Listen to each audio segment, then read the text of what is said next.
After 18 years wrenching on bikes, I'm finally exposing 17 maintenance tricks that motorcycle manufacturers deliberately hide to protect their service department profits. These tricks are simple, fast modifications that give you more power and years of additional engine life without spending thousands at the dealership.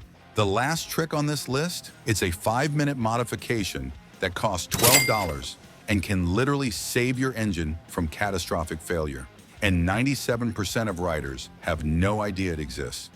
Trick number 17, remove the airbox snorkel. Your airbox has a plastic restrictor that's choking your engine, and removing it takes 30 seconds with zero tools. So this is it. Pop open your seat, look inside the airbox. See that black plastic tube or baffle restricting airflow? That's a snorkel. Manufacturers install it purely to meet noise regulations during emissions testing. It serves no functional purpose for your engine's health. Pull it out. Just pull it straight out. Most bikes from Honda, Yamaha, Kawasaki, and Suzuki have them. They're designed to be removable without tools, just a friction fit. What happens? Your engine gets more air immediately. Throttle response becomes sharper. You'll feel the difference in the first 30 seconds of riding. Your bike sounds slightly deeper, not obnoxiously loud, just more aggressive. And here's the best part. This modification is completely reversible if you ever need to pass emissions testing. But if you think free airflow is good, wait until you hear what's hiding inside your throttle body. Trick number 16, clean your throttle body. Every 5,000 miles, your throttle body is caked with carbon deposits that are stealing horsepower, and dealerships charge $300 to spray it with $15 worth of cleaner. Here's what they don't tell you. Modern fuel injection systems allow oil vapor and carbon to build up inside the throttle body. This buildup restricts airflow, causes rough idling, and kills throttle response. You feel it as hesitation when you twist the throttle. Buy a can of throttle body cleaner, $15 at any auto parts store. Remove your air filter. You'll see the throttle body. It's the round aluminum housing right behind the filter. Spray the cleaner directly onto the throttle plate while someone slowly twists the throttle open and closed. Spray generously. Let it soak for 5 minutes. Start the bike and let it idle for 2 minutes. The engine will run rough initially as it burns off the dissolved carbon, then smooth out. A Kawasaki Ninja 650 owner did this after 15,000 miles. The carbon buildup was thick, black, crusty deposits covering the throttle plate. After cleaning, his idle stabilized, throttle response improved dramatically, and fuel economy increased by 3 miles per gallon. Dealerships know this takes 10 minutes. They charge for an hour of labor anyway. Quick reminder, if this kind of no-nonsense bike advice is helping you, hit that subscribe button now. Trick number 15, use synthetic oil earlier than recommended. Manufacturers tell you to wait until 5,000 miles to switch to synthetic oil. That's a lie designed to sell you more break-in services. Here's the truth. Modern engines are machined so precisely that they don't need extended break-in periods with conventional oil. The break-in period was necessary decades ago when manufacturing tolerances were loose and metal surfaces needed time to wear into each other.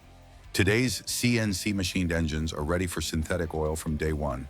Switch to full synthetic at your first oil change, around 600 miles. Synthetic oil provides better heat protection, superior lubrication, and longer intervals between changes. It flows better in cold weather and maintains viscosity in extreme heat. But even the best oil can't save you if you're making this carburetor mistake that's costing you power. Trick number 14, drill out your carb jets. Correctly, your carburetor is jetted lean from the factory to meet EPA standards, and richening it up takes 1 drill bit and 5 minutes. Running too lean creates excessive heat, causes detonation, and damages pistons over time. Slightly richer jetting provides better throttle response, cooler combustion temperatures, and more power. So this is the hack. Remove your carburetor jets. They unscrew with a flathead screwdriver. Look at the tiny hole in the center. That's what meters fuel flow. Use a drill bit one size larger than the current hole. For example, if your main jet measures 0.5 inches, drill it to 0.7 inches. Drill slowly and carefully. Use a pin vise or hand drill, never a power drill. You want precision, not speed. Clean the jet thoroughly after drilling to remove metal shavings. A Honda Shadow owner drilled his main jet one size up. His bike stopped popping on deceleration, a sign of lean running. The engine ran 10 degrees cooler on long highway rides. Throttle response from 4,000 to 6,000 RPM became noticeably stronger. But here's the warning. Drill too much and you'll run too rich, fouling spark plugs. Start with one size up. Test, adjust if needed. Fresh jetting won't save you if you're ignoring the exhaust trick that unlocks hidden horsepower. Trick number 13, remove your catalytic converter. Your exhaust has a catalytic converter that's strangling your engine, and removing it gains you 5 to 10 horsepower immediately. Manufacturers install catalytic converters to meet emissions regulations. They work by restricting exhaust flow and creating back pressure. This back pressure chokes your engine, reducing power output and throttle response. On most bikes, the cat is a cylindrical section in the midpipe, just before the muffler. Remove the midpipe. Look inside. If you see a honeycomb structure, that's the catalytic converter. You have two options. Replace the entire midpipe with an aftermarket straight-through version, or cut out the cat and weld in a straight pipe section. Cost? If you weld it yourself, $0. If you buy an aftermarket mid-pipe, around $150. The warning: this modification is illegal for street use in most states. You won't pass emissions testing, but for track bikes or off-road use, it's one of the best bang-for-buck modifications you can make. But even perfect exhaust flow can't compensate for the ignition system mistake that's costing you thousands. Trick number 12. Gap your spark plugs wider. Your spark plugs are gapped too narrow from the factory, and widening them by 0.01 inches gives you better combustion and more power. Manufacturers gap spark plugs conservatively to ensure easy starting under all conditions: freezing temperatures, high altitude, weak batteries. But if you ride in normal conditions, a slightly wider gap creates a larger, hotter spark that ignites the fuel mixture more completely. Remove your spark plugs. Check the gap with a feeler gauge. Factory spec is typically 0.028 to 0.032 inches. Widen it to 0.035 to 0.04 inches using a gap tool. A Suzuki GSX-R 750 owner widened his spark plug gaps from 0.03 inches to 0.038 inches. His bike started more easily when hot. Throttle response below 4,000 RPM improved noticeably. Fuel economy increased by 2 miles per gallon because combustion became more complete. Less unburned fuel going out the exhaust. But here's the limit. Gap too wide and your ignition coil can't generate enough voltage to jump the gap consistently. You'll get misfires. Start with 0.035 inches. Test, adjust if needed. Now let's talk about the oil filter secret that mechanics have been hiding for decades. Drop a comment with the dumbest thing a dealer ever tried to sell you, because the computer says so. I want horror stories. Trick number 11. Cut open your oil filter. Every change. Your used oil filter contains critical information about your engine's health, and cutting it open takes 3 minutes with a pipe cutter. Every oil change, save your old filter. Use a pipe cutter to slice through the canister lengthwise. Inside, you'll find the pleated filter media. Unfold it carefully and inspect it under bright light. Look for metal particles, glitter, or chunks. Small amounts of fine metallic dust are normal. That's regular wear. But if you see chunks of metal, copper glitter, or aluminum particles, you have a serious problem developing. Copper indicates bearing wear. Aluminum suggests piston damage. Steel chunks mean gear or cam wear. A Harley-Davidson owner cut open his filter after a 10,000-mile interval. He found tiny copper particles, early bearing wear. He immediately checked his oil pressure and discovered the oil pump was failing. He replaced it for $400. If he'd waited until catastrophic failure, the repair would have been $5,000 for a complete bottom-end rebuild. This simple inspection gives you early warning of problems before they become expensive disasters. Dealerships never suggest this because they profit from catastrophic failures that require complete engine rebuilds. But even the best inspection routine can't save you from the chain maintenance mistake that destroys sprockets. Trick number 10. Lube your chain every 300 miles, not 600. Manufacturers recommend chain lubrication every 600 miles. That's too long, and it's destroying your chain and sprockets prematurely. Modern O-ring and X-ring chains have internal lubrication, but they still need external lubrication to prevent rust and reduce friction between the chain and sprockets. Waiting 600 miles allows rust to develop, increases friction, and accelerates wear on both the chain and sprockets. Lube your chain every 300 miles, half the recommended interval. Use quality chain lube, not WD-40, which is too thin and evaporates quickly. Apply lube to the inside of the chain while slowly rotating the rear wheel. Let it sit for 10 minutes to penetrate the O-rings, then wipe off excess. A Kawasaki Versys owner followed the factory 600-mile interval. His chain and sprockets wore out at 18,000 miles. Typical lifespan. His friend lubed every 300 miles on an identical bike. Chain and sprockets lasted 28,000 miles, 55% longer. Cost per lubrication, $2. Time, 5 minutes. Total extra cost over the chain's life, $30. Money saved by extending chain life, $300 for a new chain and sprocket set. Fresh chain lube won't help if you're destroying your clutch with this common mistake. Hit like if you want your bike to outlive your warranty, your patience, and probably your dealer. Trick number 9, adjust your clutch cable slack. Your clutch cable has too much slack and it's causing incomplete disengagement that's destroying your clutch plates. Manufacturers set clutch cable slack conservatively to prevent clutch drag. But too much slack means the clutch never fully disengages when you pull the lever. This causes the plates to drag slightly, generating heat and accelerating wear. You'll notice this as difficulty finding neutral or clunky shifts. Adjust the cable at the lever or engine case adjuster. You want 2 to 3 millimeters of free play at the lever before you feel resistance. Any more than that and your clutch isn't fully disengaging. A Honda CB 500 owner had 8 millimeters of slack. Factory setting. His shifts were notchy, especially from first to second gear. He adjusted to 3 millimeters of slack. Shifts became smooth immediately. After 15,000 miles, his clutch plates showed 30% less wear than the service manual predicted. Cost? $0. Time? 3 minutes. But dealerships will happily let you ride with improper adjustment until your clutch fails, then charge you $800 for a replacement. But even perfect clutch adjustment can't fix the brake problem that's making you slower and less safe. Trick number 8, bleed your brake fluid every year. Your brake fluid is full of water that's destroying your brake system from the inside, and manufacturers tell you to change it every 2 years to save money on warranty claims. Brake fluid is hygroscopic. It absorbs moisture from the air. Over time, this water contamination lowers the boiling point of the fluid, causing brake fade under hard use. Water also causes internal corrosion of brake calipers, master cylinders, and ABS components. Bleed your brake fluid every year, not every 2 years. Buy .4 brake fluid, $10 per bottle. You'll need 2 bottles for a complete system flush. Use a brake bleeder kit or have a friend help you pump the lever while you open the bleeder valves. A track day rider bled his Yamaha R1's brakes every 12 months instead of every 2 years.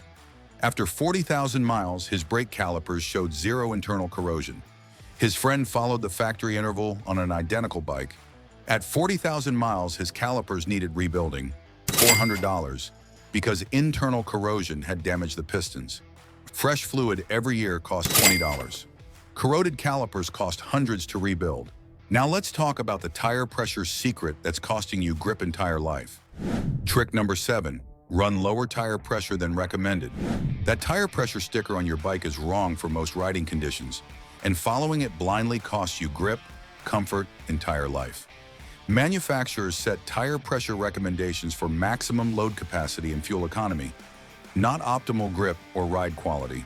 They assume you're carrying a passenger and luggage. If you're riding solo, you can and should run lower pressures for better contact patch and improved handling. Factory recommendation is typically 36 psi front, 42 psi rear. Try 32 front, 38 rear for solo riding. The tire contact patch increases, giving you more grip in corners. Ride quality improves because the tire can absorb bumps better. Tire wear becomes more, even because you're not riding on just the center of the tire. But here's the critical limit. Go too low and your sidewalls flex excessively, generating heat that can cause tire failure. Start with 4 psi below recommended. Test. Adjust based on wear patterns.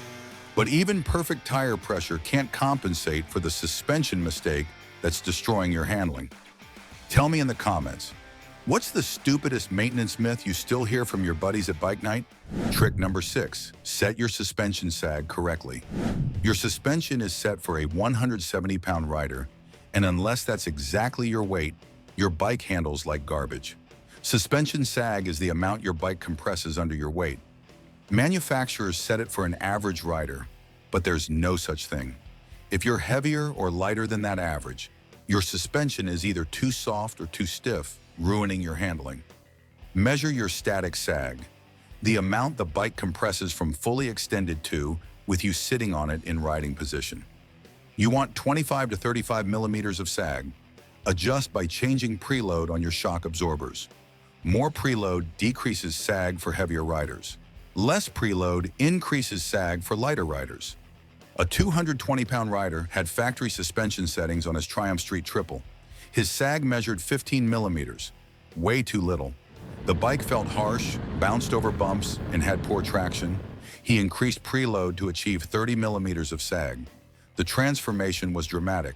Better grip, more confidence in corners, and improved comfort. Cost? $0 if adjusting preload yourself. Time? 20 minutes. But dealerships charge $150 for suspension setup that takes them 10 minutes. Fresh suspension settings won't help if you're using the wrong fuel that's killing your engine. Trick number 5, use higher octane than required. Your owner's manual says use 87 octane. Using 91 or 93 instead gives you more power and protects your engine from detonation. Here's what manufacturers don't tell you. They specify minimum octane ratings, not optimal ratings. Higher octane fuel resists detonation better, allowing more aggressive ignition timing. Modern ECUs can detect higher octane and automatically advance timing to take advantage of it. The result? More horsepower, better throttle response, and cooler combustion temperatures.